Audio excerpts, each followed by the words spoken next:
میرے پیاروں یہ جتنا مجمع بیٹھا صرف ہم نہیں، جو تھے جو ہے اور قیامت تک جو آئیں گے، ہم میں سے کسی نے اللہ کو دیکھا ہے؟ آواز نہیں آئی؟ اور السلام علیکم ورحمۃ اللہ وبرکاتہ۔ میں محمد ہارون اور آپ دیکھ رہے ہیں ہمارا چینل ہارون چودھری۔ آپ کا بہت بہت شکریہ ہمارے چینل پر آنے کے لیے، اور جس نے ابھی تک ہمارے چینل کو سبسکرائب نہیں کیا ہے سبسکرائب کر دیجئے اور بیل آئیکن کو بھی دبا دیجئے تاکہ آنے والی سبھی ویڈیو کی نوٹیفیکیشن آپ کو ملتی رہے۔ آج میں جو بیان لے کر آیا ہوں قاری امن صاحب کا، اللہ کا عرش کے متعلق، اللہ کی کرسی کے متعلق۔ ہمارے اندر اللہ نے وہ طاقت نہیں دی ہے تا ہم اللہ کی کرسی کو دیکھ سکے، اللہ کے عرش کو دیکھ سکے۔ اسی پر بیان ہوگا، چلو بیان شروع کرتے ہیں۔ میرے پیاروں یہ جتنا مجمع بیٹھا صرف ہم نہیں، جو تھے جو ہے اور قیامت تک جو آئیں گے، ہم میں سے کسی نے اللہ کو دیکھا نہیں دیکھا؟ آواز نہیں آئی؟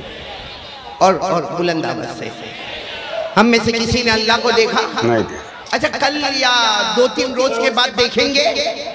نہیں، اللہ قیامت میں نظر آئیں گے، بولو انشاءاللہ۔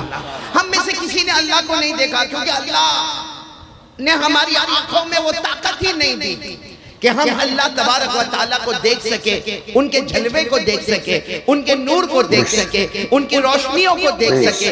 اللہ نے ہماری آنکھوں میں وہ طاقت ہی نہیں دی کہ ہم اللہ کو دیکھ سکے، کیونکہ اللہ اتنے بڑے بولو اللہ اتنے بڑے ہیں کہ میرے پیاروں ایک مثال سے سمجھو، اللہ کا عرش، بولو سبحان اللہ، اللہ کی کرسی، بولو سبحان اللہ، دونوں کا ذکر قرآن میں۔ اللہ نے عرش کا بھی ذکر کیا، اللہ نے اپنی کرسی کا بھی ذکر کیا۔ اللہ نے فرمایا الرحمن، سبحان اللہ بولتے جائیں، سبحان اللہ، الرحمن علی العرش استوى۔ اللہ نے اپنے عرش کا ذکر کیا اور اللہ نے اپنی کرسی کا ذکر کیا۔ وسع کرسیہ السماوات والارض ولا یئودہ حفظہما وهو العلی العظیم۔ سبحان اللہ، ایک ساتھ میں سبحان اللہ کہہ دے تو اللہ نے اپنے عرش کا ذکر کیا، اپنی کرسی کا ذکر کیا، لیکن اللہ کا عرش کیسے؟ اللہ کی کرسی کیسی؟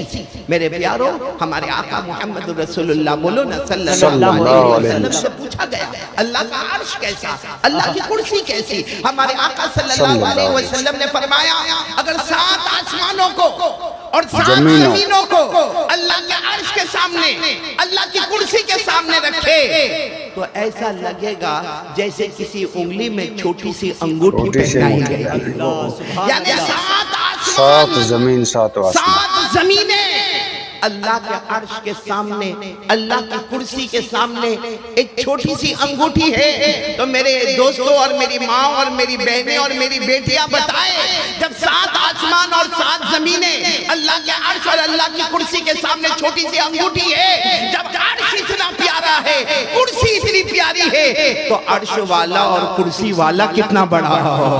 سبحان اللہ۔ ایک ساتھ میں بول دیں نعرہ تکبیر، نعرہ تکبیر، نعرہ تکبیر۔ علماء کرام، محبت رسول، عشق رسول، عظمت صحابہ، سبحان اللہ سبحان اللہ۔ تو یہ جب اللہ کا آسمان اور زمین ایک انگوٹھی کے برابر ہے تو اللہ کا عرش، اللہ کی کرسی اور پھر عرش والا اللہ، کرسی والا اللہ کتنا بڑا ہوگا میرے پیاروں۔ اسی لئے اللہ نے فرمایا میں عرش والا ہوں۔ اللہ فرماتے میں عرش والا ہوں، جو چاہوں کروں گا، مجھے کوئی روکنے والا۔ اللہ نے فرمایا، پڑھو میرے ساتھ میں، یاد ہو تو میرے ساتھ میں پڑھو۔ اللہ نے فرمایا ان بطش ربک لشدید انہ هو یبدئ ویعید وهو الغفور الودود ذو العرش المجید فعال لما یرید۔ اللہ تبارک و تعالیٰ فرماتے میں مہربان بھی ہوں، بولو سبحان اللہ۔ اللہ فرماتے میں اول بھی، بولو سبحان اللہ۔ اللہ فرماتے میں آخر بھی، بولو سبحان اللہ۔ اللہ فرماتے میری پکڑ بہت خطرناک ہے، بولو سبحان اللہ۔ اللہ تبارک و تعالیٰ فرماتے میں عرش کا مالک ہوں، میں جو چاہوں کروں گا، مجھے کوئی روکنے والا سبحان اللہ نہیں۔ پھر میں اس بات پر آ رہا ہوں، میں اصل میں جو پوائنٹ کو لے کر آ رہا ہوں نا، ہم نے کسی نے اللہ کو دیکھا نہیں، جو اللہ اتنے بڑے اتنے بڑے اتنے بڑے اتنے بڑے اتنے بڑے، اس اللہ کو دیکھنے کے لیے ہمارے پاس آنکھوں میں طاقت نہیں۔ اتنی بات یاد رکھنا، ہماری آنکھوں میں طاقت نہیں کہ ہم اللہ کو دیکھیں، لیکن قسم اللہ کی وہ ہم کو دیکھ رہا ہے۔ ہائے ہائے ہائے، ارے بولو وہ ہم کو دیکھ رہا۔ پارہ نمبر 7 اللہ نے فرمایا لا تدرکہ الابصار وہو یدرک الابصار۔ سبحان اللہ، سبحان اللہ، آواز نہیں آ رہی سبحان اللہ آپ کی؟ سبحان اللہ بولیے بھائی، پورا مجمع۔ اور نا مجاہد صاحب، میں جب گجرات کے سٹیج پر بیٹھتا ہوں نا جی، اور جب پڑھتا ہوں تو ایسا لگتا پورا مجمع ساتھ میں پڑھتا ہے۔ جی بالکل، حق ہے۔ تو ذرا آپ بھی سبحان اللہ بولیں گے نا، بہت پیاری آیت ہے، بہت پیاری آیت، قرآن پاک کی آیت، 7ویں پارے کی آیت، سورۃ الانعام کی آیت۔ اللہ کیا فرماتے؟ لا تدرکہ الابصار وہو یدرک الابصار وہو اللطیف الخبیر۔ اللہ تبارک و تعالیٰ فرماتے میرے بندے میری بندیاں، تمہاری آنکھوں میں طاقت نہیں کہ تم مجھے دیکھ سکو، میرے جلوے کو دیکھ سکو، میرے جلال و جمال کو دیکھ سکو، لیکن اللہ فرماتے میں تمہیں دیکھ سکتا ہوں، اس لیے کہ میں لطیف بھی ہوں، میں خبیر بھی ہوں، ظاہر بھی تمہارا جانتا ہوں اور باطن بھی تمہارا جانتا ہوں۔ سبحان اللہ، ہائے ہائے۔ اب بہت خطرناک بات پر آ رہا ہوں، چونکہ اس وقت حالات بہت خطرناک ہیں۔ وہ زمانہ گیا ہے، 30 سال سے بیان کر رہا ہوں، لیکن اب سوائے رونے کے کچھ نہیں ملتا۔ میرے پیاروں پہلے داڑھی رکھو، داڑھی رکھو، اس پر بیان کرتا تھا، پھر اس کے بعد میں پہلے اس سے پہلے ٹی وی ہٹاؤ، ٹی وی ہٹاؤ، اس پر بیان ہوتا تھا، پھر اس کے بعد میں مسواک کے اوپر بیان ہوتا تھا، پھر اس کے بعد میں ہمارے آقا صلی اللہ علیہ وسلم کے اتباع اور ان کا لباس اور ان کا اٹھنا اور ان کا بیٹھنا اس پر بیان ہوتا تھا۔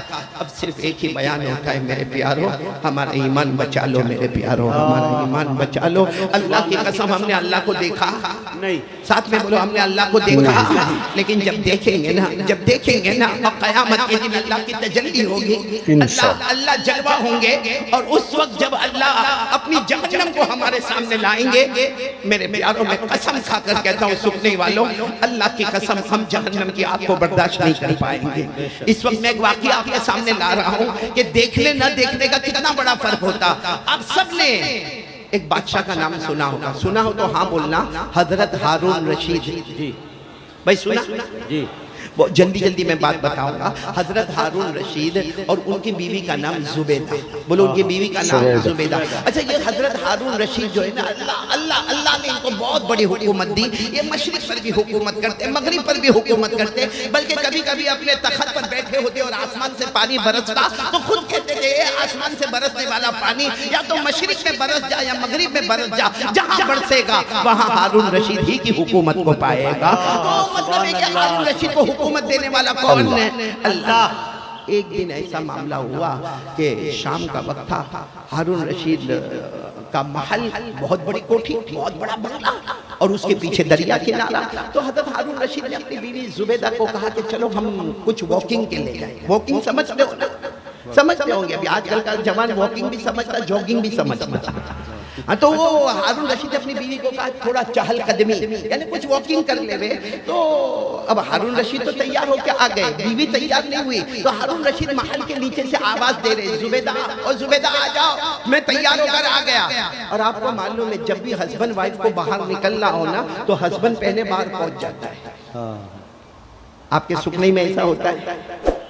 وائف کو دیر لگتی ہے نا، کیونکہ اس کا گھر بیوٹی پارلر ہوتا ہے، وہ میک اپ میں ہی اپنا ٹائم، تو وہ زبیدہ اندر ہے، اندر سے آواز دیتی ہے اپنے شوہر کو، کہتی ہے بادشاہ سلامت، آپ آگے بڑھے، میں پیچھے آ رہی ہوں نا، یہ ہمارا ہی محل ہے، یہ دریا کنارہ، یہ ہماری حکومت ہے، آپ آگے بڑھے، میں پیچھے آ رہی ہوں۔ حضرت ہارون رشید آگے بڑھے، بولو حضرت ہارون رشید آگے آگے، اور پیچھے زبیدہ دیر میں کون آ رہی ہے؟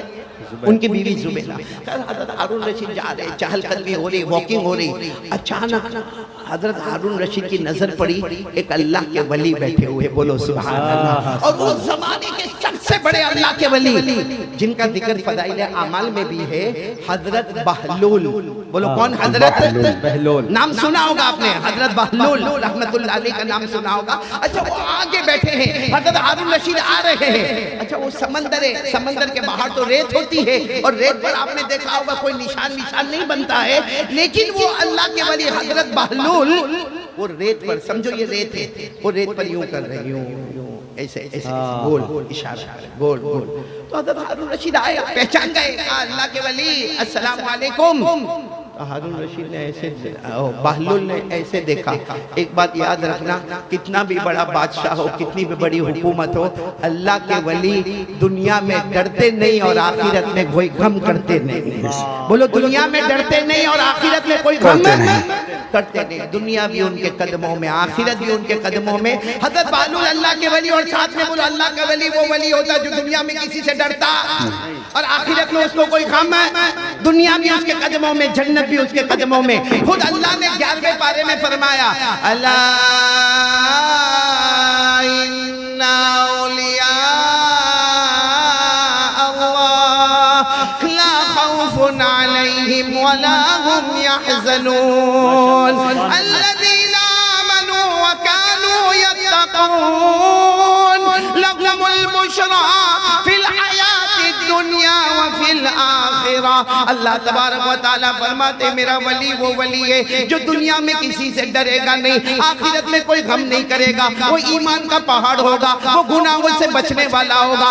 اللہ قیامت میں فرمائیں گے میرے ولی ہو آ جاؤ، میری ولی آ جاؤ. آج دنیا بھی تمہارے قدموں میں تھی، میں نے جنت بھی تمہارے قدموں میں رکھ دیا. سبحان اللہ. تو حضرت ہارون رشید آگے بڑھ گئے. کون ملے؟ بولو کون ملے؟ حضرت بہلول. وہ ریت پر یوں کر رہے. حضرت ہارون رشید نے سلام کیا، انہوں نے یوں دیکھا وعلیکم السلام امیر المومنین، کیا ہوا؟ تو کہنے لگے، حضرت ہارون رشید نے کہا یہ کیا کر رہے ہو؟ کہا گھر بنا رہا. ساتھ میں بولو سبحان اللہ. ریت میں گول گول کر رہے، کوئی نشان نہیں آ رہا اور کہہ رہے کیا بنا رہا ہوں؟ گھر بنا رہا. تو ہارون رشید بادشاہ ہنسنے لگے کہ یہ ایسا کیسا، کیونکہ آج تک ایسا آرکیٹیکٹ تو ہم نے دیکھا ہی نہیں. بھئی ہم نے بھی آج تک ایسا کانٹریکٹر آرکیٹیکٹ نہیں دیکھا جو ریت میں یوں انگلی گھماتا ہو اور گھر بناتا ہو. تو ہارون رشید نے ہنستے ہنستے کہا اچھا گھر بناتا ہو، اس کے بدلے کیا ملے گا؟ آج جو خرید لے گا جنت میں محل ملے گا. بولو سبحان اللہ. تو ہارون رشید نے کہا قیمت کیا ہے؟ بہت کم قیمت ہے. آپ بادشاہ کے لیے کیا قیمت؟ 1 دینار. کتنا؟ 1 دینار. ہارون رشید ہنسنے لگے کہ یہ کوئی عقل میں آنے والی بات ہے کہ کوئی ریت میں یوں گول انگلی سے ہاتھ کرے اور کیا کہے میں گھر بناتا ہوں، اس کے بدلے میں جنت میں محل ملے گا اور اس کے بدلے میں 1 دینار دینے گا. ہارون رشید نے کوئی جواب نہیں دیا، مسکراتے ہوئے السلام علیکم کہہ کر چلے گئے. پیسہ بھی نہیں دیا اور کوئی جواب بھی نہیں دیا، آگے بڑھ گئے. بولو پیچھے کون آ رہی تھی؟ زبیدہ. اس کی بھی نظر پڑی اللہ کے ولی او حضرت بہلول اللہ کے ولی. وہ دور سے کھڑے ہو کر پورے شرعی پردے میں السلام علیکم اللہ کے ولی. انہوں نے جواب دیا وعلیکم السلام. تو وہ بھی پوچھ رہی ہے آپ یہ کیا کر رہے ہو؟ یہ ریت میں انگلی سے یہ کیا کر رہے ہو؟ تو کہا گھر بنا رہا ہوں. تو وہ زبیدہ نے کہا کیا ہوگا؟ کہا جو خریدے گا جنت میں محل ملے گا. تو کہا اس کی قیمت کیا ہے؟ تو کہا 1 دینار. وہ زبیدہ نے 1 دینار دے دیا. بولو سبحان اللہ. اور اس کے بعد زبیدہ بھی آگے بڑھ گئی. اب وہ ان کا ہارون رشید بادشاہ تھے، زبیدہ ان کا واپس آنا ہوا، اپنے شاہی محل میں آ گئے. ان کا کھانا پینا ٹھاٹ باٹ سب تھا. رات کو سونے کے لے گئے. اب رات کو ہارون رشید سوئے ہیں اور بازو میں کون ہے؟ بولو زبیدہ. بازو میں زبیدہ. حضرت ہارون رشید سوئے. اب پورا مجمع سکنے والے کان کھول کر سننا، پوائنٹ پر آ رہا ہوں. حضرت ہارون رشید سوئے ہیں، بادشاہ ہے. خواب میں دیکھا بہت دور اتنی پیاری جنت ہے، سونا چاندی جواہرات موتی، یعنی ایسی جنت جو کبھی دیکھا نہیں کسی آنکھوں نے. ایسی جنت کو دیکھا اور باہر بورڈ لگا ہوا ہے ہذہ الجنہ لزبیدہ، یہ جنت زبیدہ کی ہے. تو حضرت ہارون رشید جو ہے نا، حضرت ہارون رشید وہ چونکہ وہ تو بادشاہ تھے اور خواب دیکھ رہے، کہتے خوابی خواب میں حضرت ہارون رشید دوڑے دوڑے دوڑے دوڑے دوڑے اور جنت میں گئے. اور جنت کے باہر دروازہ دیکھا، دروازہ بند ہے اور 4 چوکیدار کھڑے ہوئے ہیں. حضرت ہارون رشید نے چوکیدار کو کہا دروازہ کھولو، بادشاہ جنت میں جانا ہے. تو 4 چوکیدار لمبے چوڑے ہٹے کٹے کہتے ہیں جنت ہے، آخرت کا معاملہ ہے. آخرت میں بادشاہ اور فقیر دونوں ایک ہی صف میں کھڑے ہوتے ہیں. آپ کے کہنے سے ہم دروازہ کھولنے والے, یہ جنت آخرت کا معاملہ ہے, ابھی دنیا ہے. تو ہارون رشید کہنے لگے لیکن میں بادشاہ ہوں. بادشاہ کچھ نہیں چلتا. تو ہارون رشید نے کہا باہر بورڈ لگا ہوا ہے, یہ جنت میری بیوی کی ہے, میری بیوی زبیدہ کی جنت ہے, اور میں شوہر ہوں, ہسبینڈ ہوں, مجھے حق ہے کہ میں میری بیوی کے جنت میں جاؤں. چاروں دربار نے کہا یہ جنت آخرت کا معاملہ ہے, آخرت میں میاں بیوی کا کوئی رشتہ باقی نہیں رہتا ہے. وہ دنیا میں ٹھیک ہے, آپ شوہر, آپ کی بیوی زبیدہ, یہ جنت آخرت کا معاملہ ہے, یہاں نو ہسبینڈ نو وائف, یہاں کوئی رشتہ بتانے کی ضرورت نہیں ہے. لیکن ہارون رشید بادشاہ تھے تو خواب میں کہنے لگے آپ ہٹو, میں کسی طرح بھی جاؤں گا. جب وہ دروازے کے قریب گئے, وہ چاروں نے جو مارنا شروع کیا, جو مارا, اب یہ تو خواب میں تھے, مار کھائے جا رہے. اچانک خواب میں زور سے چلایا اور اٹھے, اور پورا بدن پسینہ, اور یہاں بھی درد ہوتا ہے کیونکہ یہاں بھی بہت مارا, یہاں بھی بہت مارا, پاؤں پر بھی بہت مارا, ہاتھ پر بھی بہت مارا, پورا بدن پسینہ, اور ہاں کر رہے. بڑی مشکل سے انہوں نے پانی پیا. پانی پینے کے بعد بازو میں کون سو رہی تھی؟ بیوی سو رہی تھی, زبیدہ. زبیدہ اٹھو نا, ارے زبیدہ اٹھو نا, مجھے بہت مارا, وہ چاروں نے مل کر بہت مارا, میرے سینے پر بھی مارا, مجھے پیٹھ پر مارا, مجھے گردن میں مارا, مجھے سر پر مارا. اور زبیدہ اٹھو نا. زبیدہ اٹھ نہیں رہی. کہا زبیدہ اٹھو, میری حالت بہت خراب ہے. زبیدہ اٹھی اور کہا کیوں ڈسٹرب کر رہے ہو؟ اپنی جنت میں گھوم رہی تھی, کیا بات ہے, اپنی جنت میں گھوم رہی تھی, تم نے مجھے ڈسٹرب کیا, میں جنت سے باہر آ گئی. کہا کون سی جنت میں گھوم رہی تھی؟ کہا وہ بہلول سے خریدا, اسی جنت میں گھوم رہی تھی, بہلول سے خریدا 1 دینار میں. ہارون رشید سب سمجھ گئے, وہیں سے میرے کو نکالا گیا جہاں یہ گھوم رہی تھی. کچھ نہیں کہا, اپنی بیوی کو کہا کچھ نہیں, سو جاؤ, کوئی ایسے ٹینشن کی بات نہیں, سو جاؤ. لیکن ہارون رشید ٹینشن میں تھے کہ کل کم شام ہوگی, کل پھر میں دریا کنارے جاؤں گا, اور اب جا کے جنت کا سودا کروں گا, کیونکہ زبیدہ نے تو وہ جنت 1 دینار میں خرید لی ہے. اب بڑے انتظار کے ساتھ شام کا وقت آیا. ہارون رشید نے اپنی بیوی زبیدہ کو کہا چلو ہم پھر واکنگ کرنے جائیں. تو زبیدہ نے کہا ابھی کل تو ہم گئے تھے اور آرام سے گھوم پھر کر آ گئے. ہارون رشید کہتے نہیں, آج تجھے اللہ کا واسطہ ہے, آج تجھے میرے ساتھ میں چلنا ہوگا. یہ کہہ کر اپنی بیوی کو لے کر گئے, اور انتظار کر رہے, دیکھ رہے کہاں پر حضرت بہلول بیٹھے ہیں, کیونکہ جنت کا سودا کرنا. دور ایک کنارے پر دیکھا حضرت بہلول بیٹھے ہیں, اور اسی طرح بولو وہ ریت پر گول نشان بنائے جا رہے. اب حضرت ہارون رشید گئے, آج معاملہ بالکل الگ تھا. اللہ کے ولی السلام علیکم. ہارون بہلول کا وہی معاملہ, وعلیکم السلام امیر المومنین, کیا ہوا؟ آج حضرت ہارون رشید کیا پوچھ رہے معلوم؟ کھانا کھایا؟ کھانا کھایا, پانی وانی؟ کل نہیں پوچھا, کل میں انسان آج میرے کھانے اور پینے کی فکر. اب بہلول اللہ کے ولی تھے, آئندہ سے مت پوچھنا, مجھے کھلانے والا بھی اللہ, مجھے پلانے والا بھی اللہ. بولو سبحان. ہارون رشید نے فوراً معافی مانگی, غلطی ہو گئی. کہا لیکن آپ یہ کیا کر رہے ہو؟ کہا کل تو بتایا گھر بنا رہا ہوں. کہا اس کے بدلے کیا ملے گا؟ کہا جنت میں محل ملے گا. ہارون رشید بڑے خوش ہو گئے, دھیرے سے پوچھتے قیمت کیا؟ کہا آپ میرے دوستو قاری امن صاحب نے بہت ہی پیارا واقعہ بیان کیا ہے. 2 موضوع اس میں بیان کی گئے ہیں. اللہ کے عرش کے بارے میں متعلق بات کی گئی ہے, اور عرشک اللہ کی کرسی کے متعلق بیان کیا گیا ہے کہ ہماری آنکھوں کے اندر وہ طاقت نہیں ہے, ہمارے اندر وہ قوت نہیں ہے, ہم اللہ کے عرش کو دیکھ سکے, اللہ کی کرسی کو دیکھ سکے. اللہ کا عرش اتنا بڑا ہے, اللہ کی کرسی اتنی بڑی ہے, 7 زمین 7 آسمان اگر اس کے سامنے لایا جائے تو ایسا محسوس ہوگا جیسے ایک انگوٹھی ہو. میرے اللہ کی کرسی, میرے اللہ کا عرش اتنا بڑا ہے. بہت ہی پیارا واقعہ بیان کیا ہے. انشاءاللہ اس ویڈیو کو اوریجنل لنک اور ویڈیو کے ڈسکرپشن میں ڈال دوں گا. انشاءاللہ بیان کو پورا سننا, ویڈیو کو لائک شیئر, چینل کو سبسکرائب کریں.